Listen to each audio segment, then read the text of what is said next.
G'day, Chief. Welcome to the Unachieved podcast and this special episode, which we call the Mini Chief. These are short, sharp highlights from our fabulous guests, where you get a 5 to 10 minute snapshot from their episode. Right, Chief, without further ado, here is the Mini Chief episode for this week with one of my favourite journalists and sports writers, Rupert Guinness. If you can take everything you've ever known from a wisdom perspective and experience perspective, and one little line that I learnt off a very good mate of mine is, when it gets really hard, and it might be a shitty work day, shitty work week, it's could have been a 6 months of hell, could be anything you're going through, and everyone around you is really starting to feel the pinch as well. And that's when I go, I'm just getting started. Yeah. And he just reframes it. And he goes, and I turn up into work the next day and I look like I'm fresh. I'm ready to go. And he says, I just restart. And particularly if it's competitive and the opposition look over you and go, wow, oh my God, this guy, and often it is the reset, but I think you learn that from things like what you've done. I was thinking about it because, I've been working in rugby, and one of it's been a great opportunity to work inside and I've done it with the Australian rowing team too, working inside the rowing team, and you see how things operate and at high performance and professional levels, and how people respond to again, sometimes there is a wins, there's when there aren't the wins, when there's setbacks along the way, and how people respond. And I think the Raiders pick the up for anybody is that, hey, whether it's a mistake you made or whether you had a bad day today, what you do next is the next option. That's right. To be better. Yeah. And even from what the setback, you can learn from what it's exactly. You can be better the next time of yourself. You can be the best. Yeah. You could be the best. Well, all the best didn't start there. Do you remember that movie? I saw a clip of it again. I loved it. It was go back to the Winter Olympics in 1980. Cool Runnings. Cool Runnings. Is that the ice hockey? Oh, no, Cool Runnings was the sleds. Oh, no, not the bobsled. That was the yeah. It was the ice hockey game, and the United States were playing the Soviet Russia. And there's a locker room scene there. There's Kurt Russell as the coach. 9 times out of 10, they'll be the best team in the world. They're going to kick our ass. But one time, they're not going to be. Tonight, we're going to invest. Yeah. We're going to beat them. And they don't even know it yet. And that reinforcement. This is your opportunity. Be the best of yourself, the best anything. And that, to me, that's really exciting. It is the next step, the next day, the next week, the next season. And when play over drops and teams, and just, you can't change being dropped. What you can do is change being selected. Exactly. And in fact, what everyone's looking for is your response to the setback, to the difficulty. And I look at, if we jump into the Wallabies right now, and I've worked inside elite sport and elite rugby as well, I'm always looking for, is this an athlete that is a learner and a grower, or are they toxic and are they negative and they, what drives them? In particular in the team environment, because are they an adder and a positive, or are they actually a detractor from the team? I look at the current Wallabies and you just look, setback after setback, it just doesn't seem to impact them. A culture within that group appears to be, I've not been inside, so I'm just watching from the outside, but it appears to me that they just learn and they don't let it. And I often say to, if I'm working with an athlete, for example, like a 5'8", I'll say, right now, if you're attacking 22, what's the one thing is the opposition don't want you to do next, right?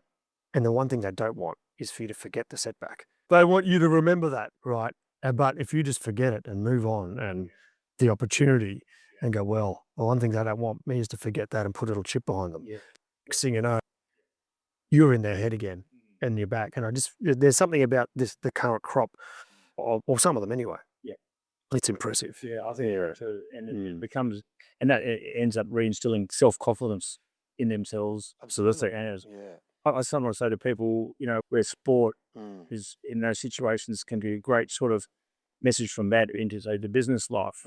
If you're working your career, say if you want to go for that promotion or to get that job, that dream job, don't overthink what you don't have. Just think about why you want it, what you want.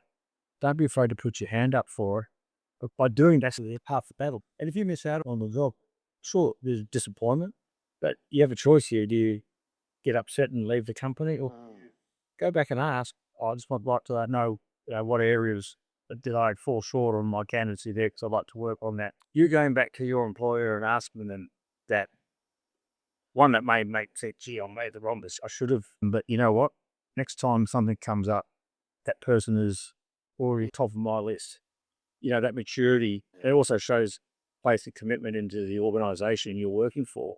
If you miss out on the promotion, doesn't mean you don't like working at an organisation. But I can understand a lot of employees and miss out on the promotion, so they get upset and leave. It isn't life, Rupert. Like when you start to realise that it's not fair, right? So a lot of the time it's not fair, and it is unjust, and it is terrible, and it is a setback, and and I think when you start to understand that those are the rules, it's okay. Yeah.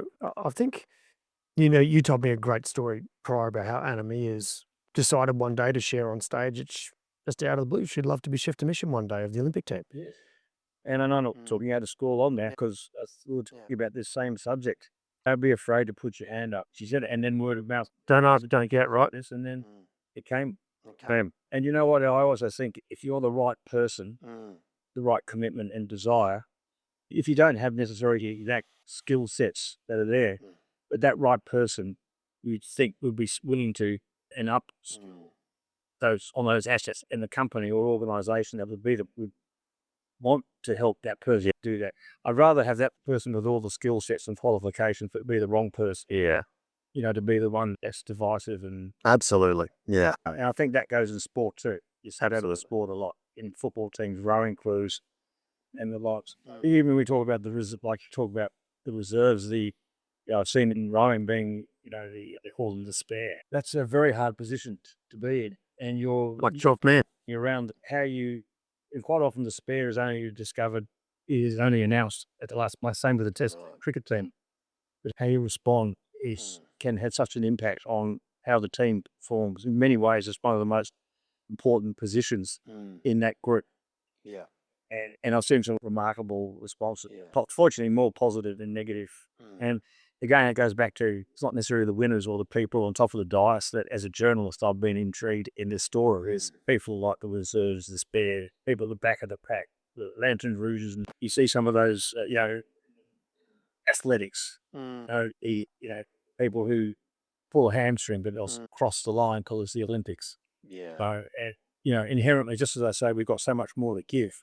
And it's very easy to look at the sinister side of sport, at the bad people, the villains. But there's such the strength of human spirit in such a positive way is remarkable. That's what you've been drawn to, isn't it, over the years? And you really get a sense of that in the way that you've told story in wonderful books and articles over such a long period of time, and just brought that beauty of sport and what it does for human nature. I think we've all been inspired by that over many years, and it's just wonderful. Sort of all content for a book I'd like to get my teeth into. Because I've been very fortunate to have written and reported on these events, to have worked inside some of these teams from capacity on the other side of the microphone, and at my own level to participate in my own way too. All right, Chief, there we have it for this week with your mini Chief episode. All the show notes can be found at chiefmaker.com/378. Chiefs, do you feel like perhaps the focus of the business, the mindset, the energy of the business doesn't match where the business is at in its performance? We have a very special download resource for you. It is all about situational leadership, so you can take your people on the right journey based on where you're at right now. It teaches a framework called Fix, Reset, Grow, Change the Game, and this is a really important piece of the pie. Whenever I'm doing my consulting with large organizations, we start here. We need to know how the business is performing so we can work out the right moves in the right order to get it moving fast in the right direction. Righto, Chiefs, if you want that resource, just go to chiefmaker.com/fix, reset, grow. That's chiefmaker.com/fix, reset, grow. And the download is there for you. And if you would like to stay in touch and hear all about some of the best resources that you can find anywhere in the world to improve your performance at work, go to chiefmaker.com/subscribe. Now, Chief, If you're yet to rate the episode and subscribe, I hope you'll do so soon. It helps others see the magnificent value that the chiefs and gurus bring to their life and career. So make sure you hit subscribe on your podcast app now, give it a 5-star rating if you think it's worthy, and leave a short review about your favourite episode. Righto, Chiefs, as always, remember to stay epic.